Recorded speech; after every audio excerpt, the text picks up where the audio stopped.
Hello, hello, hello. Bon, aujourd'hui, attends, j'enlève d'abord les lunettes là. Voilà. J'ai fait mon make-up.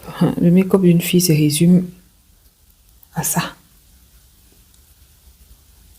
Voilà. Ma part de make-up. Salut à toi, si tu me découvres à travers cette vidéo, je suis Gaëlle, je suis la créatrice de la chaîne YouTube Femme Afrovie sur laquelle tu es en ce moment. Et sur cette chaîne, je te parle de tout ce qui va concerner l'élévation, la valorisation et l'épanouissement de la femme noire où qu'elle se trouve. Alors si c'est quelque chose qui t'intéresse, je t'en prie, installe-toi confortablement. On commence tout de suite. Bon. Aujourd'hui, ça va être une vidéo un peu spéciale. D'ailleurs, la suivante sera également une vidéo un peu spéciale parce que c'est une vidéo qui va plus parler de moi. Ici, aujourd'hui, je vais te parler des choses que je n'emporterai absolument pas en 2026. Bon, on va faire preuve d'un peu de modestie et d'honnêteté, ok? Les choses que je vais vraiment tout faire pour laisser en 2025. Donc là, je vais te parler de mes défauts, quelques-uns de mes défauts parce que j'en ai beaucoup, que je vais vraiment tout faire pour travailler et améliorer davantage en 2026. Parce que c'est un travail que j'ai déjà commencé, mais comme on le dit, les vieilles habitudes ont la peau très très très dure et les défauts encore plus. Je te les résume en 11 ou 12 points. Le premier point, ça va concerner la perfection. Oui, parce que oui, j'adore être Madame Parfaite. Je crois que je suis Madame Parfaite. J'aspire à être Madame Parfaite. Mais en fait, la perfection, ça n'existe pas. Ça m'emmène à faire d'autres choses qui ne sont pas positives, d'autres points que je vais aborder plus tard. Mais vraiment, ce côté-là, il va falloir que je travaille à fond dessus. Que je travaille vraiment à faire les choses, quitte à ce qu'elles ne soient pas parfaites, mais au moins que je fasse quelque chose, quoi. Parce que le fait de vouloir tout faire de façon parfaite, ça m'emmène à mon deuxième point, qui est que je procrastine. Alors, j'ai moins procrastiné en 2025 parce que je me suis rendu compte quand même que c'était dosé. Et je me suis dit, oula, il va falloir que tu fasses quelque chose. Donc, j'ai commencé à le faire, à vraiment me dire maintenant, quand j'ai une idée, je fonce. Bon, je suis du signe de la balance. Alors, est-ce que c'est pour ça? Je ne sais pas. J'ai tendance à beaucoup hésiter. Et quand en plus, on est quelqu'un de perfectionniste, en fait, on se trouve à construire des immeubles dans sa tête, mais concrètement, on ne réalise rien. Ok, donc ça c'était le deuxième point, la procrastination.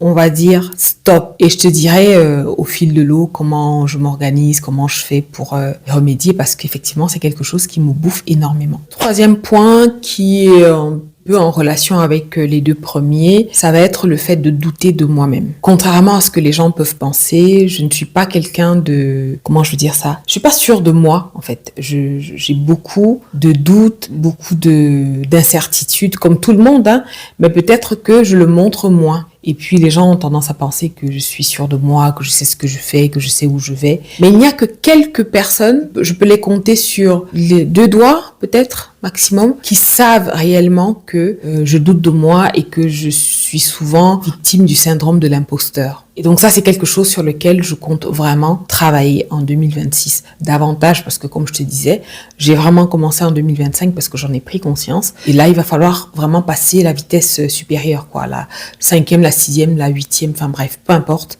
mais vraiment accélérer là-dessus. Alors, le point suivant qui est aussi un petit peu en relation avec les points précédents, c'est le fait de vouloir tout contrôler. Oui, parce que je suis madame qui contrôle tout.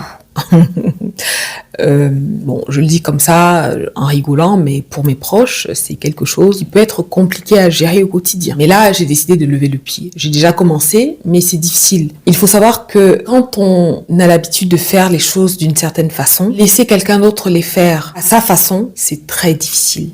Surtout quand on est quelqu'un de perfectionniste et que on aime que les choses soient bien faites. C'est très très difficile. Mais ça, c'est quelque chose que j'ai décidé de lâcher. Je me suis dit, il faut lâcher prise, sinon je vais devenir folle. Autant lâcher et essayer de faire confiance aux gens. Ça me permet aussi, moi, de me libérer et de pouvoir me concentrer sur ce que je peux faire, en fait. Voilà. Essayer de déléguer. D'ailleurs, ça m'amène au point suivant, qui est aussi un petit peu en lien, c'est-à-dire le fait de déléguer certaines choses, même du quotidien, de se dire, ok, j'ai décidé de déléguer cette tâche-là, je ne m'en occupe plus. Okay. Il faut juste qu'elle soit faite. Et bon, même si elle n'est pas faite exactement comme j'aurais voulu qu'elle le soit, bon, ce n'est pas grave. Elle est faite quand même. Ok. et puis je passe à autre chose. Ça me libère l'esprit et ça me libère du temps pour me consacrer à d'autres choses. Voilà, aussi simple que ça. On essaie de se faciliter la vie en 2026. Hein. Honnêtement, moi, c'est la décision que j'ai prise. Je me suis dit, il faut vraiment que je m'allège l'esprit et que je me concentre sur ce qui est vraiment important. L'autre point qui est lié au premier point, et au deuxième d'ailleurs, c'est le fait de trop réfléchir. Je réfléchis trop. Mais quand je te dis que je réfléchis trop, le trop que tu imagines, tu le multiplies par je ne sais pas combien. Je réfléchis trop. Je vais te donner un exemple simple. Je vais faire les courses, d'accord? Et je vais hésiter entre 2 dentifrices. Pourtant, je sais très bien quel dentifrice je prends d'habitude, hein. Mais je suis capable d'hésiter entre 2 dentifrices pendant 10 minutes, ok? Et ça, je le fais tous les mois. Parce que j'achète mon dentifrice à peu près tous les mois. Quand je finis par enfin faire mon choix, je me dirige vers la caisse et en cours de route, je suis capable de faire demi-tour pour aller vérifier que j'ai fait le bon choix. Alors que quelque part, je sais très bien que j'ai certainement fait le bon choix. Et puis bon, si ce n'est pas le bon choix, ce n'est pas grave. Mais c'est pour te dire à quel point je réfléchis trop. Avant de faire un truc, je vais réfléchir, je vais le construire dans ma tête, le reconstruire, le déconstruire, le re-reconstruire. Enfin bref, autant te dire que ça me rend complètement dingue. Donc là, ça, j'ai décidé vraiment de... Voilà. On essaie de s'en foutre un petit peu. On essaie juste de faire les choses et on corrige avec le temps, D'ailleurs, cette vidéo, je te dis pas combien de fois je l'ai retournée. Mais là, je me suis dit, écoute, Gaëlle, qu'est-ce qu'on a dit? On arrête de trop réfléchir, ok? Donc, tu allumes ton téléphone, ta caméra et tu fais cette vidéo, ok? Parce que tu ne seras jamais Spielberg. En tout cas, pas aujourd'hui. Tourne ta vidéo. C'est tout. Ok, voilà. Merci. D'ailleurs, je te remercie de m'encourager en me laissant un petit commentaire. Le point suivant, c'est un point d'ailleurs qui me fait parfois rigoler parce que je tombe souvent sur des vidéos qui en parlent. Je ne sais pas si tu es comme ça, mais en tout cas, je te donne un petit exemple. Je vais avoir un désaccord avec quelqu'un, okay, et sur le coup, je ne saurais peut-être pas quoi dire. Je ne vais peut-être rien dire. Et après, ce désaccord que j'aurais eu avec un inconnu, je vais ressasser ça. J'aurais dû lui dire ci, j'aurais dû dire ça, j'aurais dû. Énergivore. Ça aussi, j'essaie vraiment de travailler là-dessus. Ce qui est fait est fait. On ne ressasse plus le passé, ça ne sert à rien. C'est passé, c'est du passé, tu n'y peux plus rien. Et ça, franchement, c'est très très dur. Je sais pas ce que tu en penses, mais c'est très dur. Donc ça, bon, c'est... Là, je t'ai dit, je te déballe tous mes défauts. Hein. Tous mes défauts. Mais vraiment, c'est pour te dire que, voilà, t'es pas seul, ok? Si jamais t'as des défauts, t'as une tonne de défauts, t'es pas seul.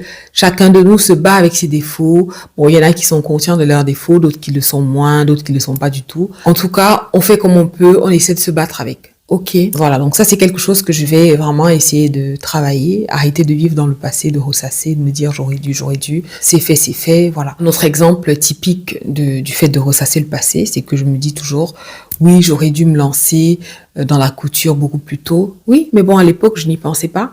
Donc voilà, c'est fait. Vaut mieux tard que jamais. Donc voilà, c'est tout.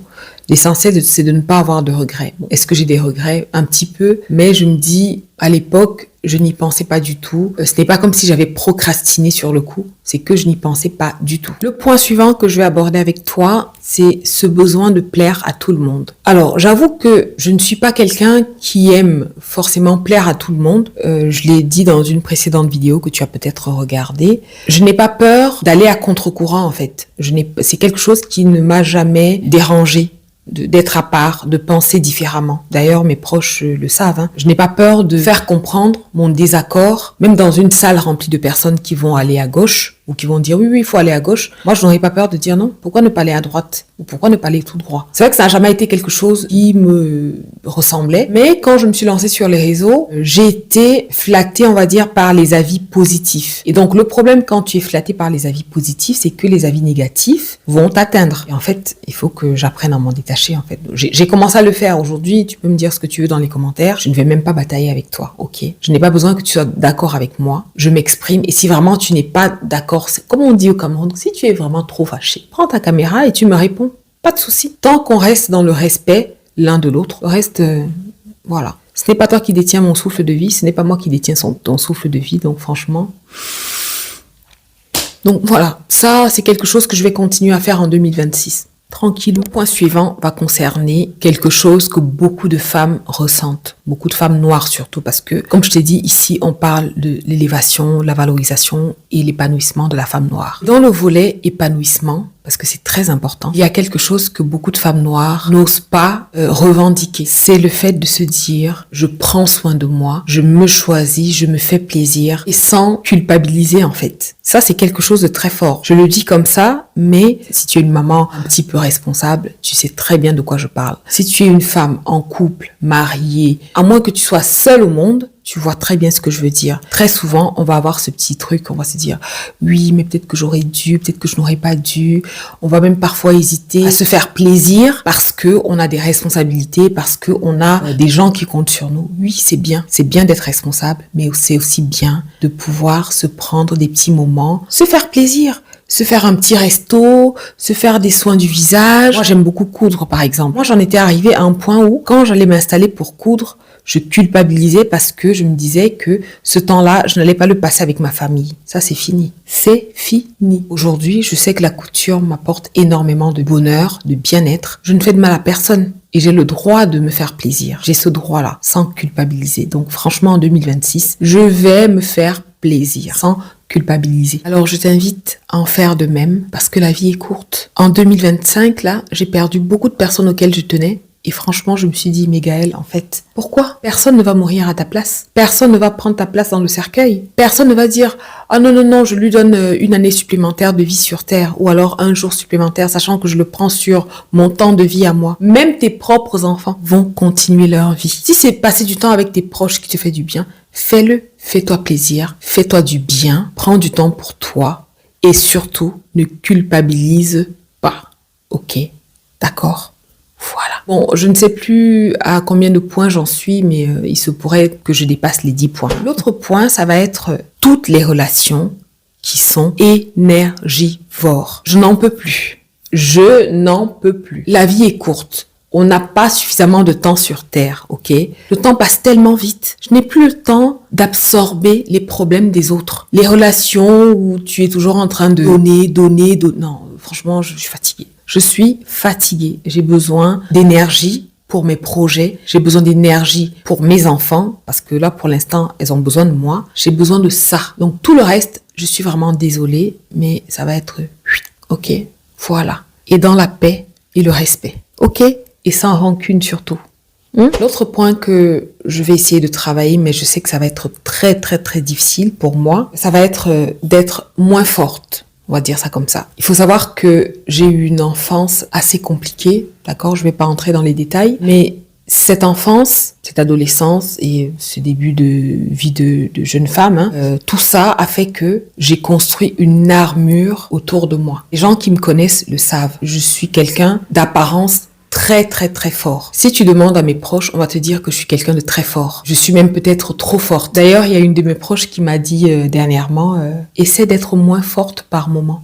Essaie d'être un peu plus vulnérable par moment. Et ça, c'est très dur parce que on est toujours en mode guerrière. C'est vrai que on n'a pas pour habitude d'être vulnérable et on a tellement pris l'habitude que la vie ne nous fasse pas de cadeaux qu'on est toujours en mode Zéna la guerrière, quoi. Enfin, je sais pas comment dire ça autrement, mais c'est ça. Et ça, j'avoue que va falloir que je travaille un petit peu dessus, peut-être être un peu plus vulnérable. Après, je pense que il faut choisir les personnes vis-à-vis desquels on l'est, parce que ça peut être aussi un couteau à double tranchant. Mais voilà, on va dire que ce n'est pas une priorité, mais je vais essayer ok? Je vais essayer de l'être. Et vis-à-vis de mes proches, vraiment, proches, quoi. Je pense qu'on doit être à 20 points. Enfin bref, peu importe. Aujourd'hui, je te dis ce que je pense. Le point suivant va concerner ma valeur. Je me suis rendu compte que très souvent, j'avais tendance à baisser mes standards dans plein de domaines. Quelque part, j'avais même un petit peu peur de demander ce qui me revenait de droit. Et là, c'est stop. Là, ça va vraiment être stop.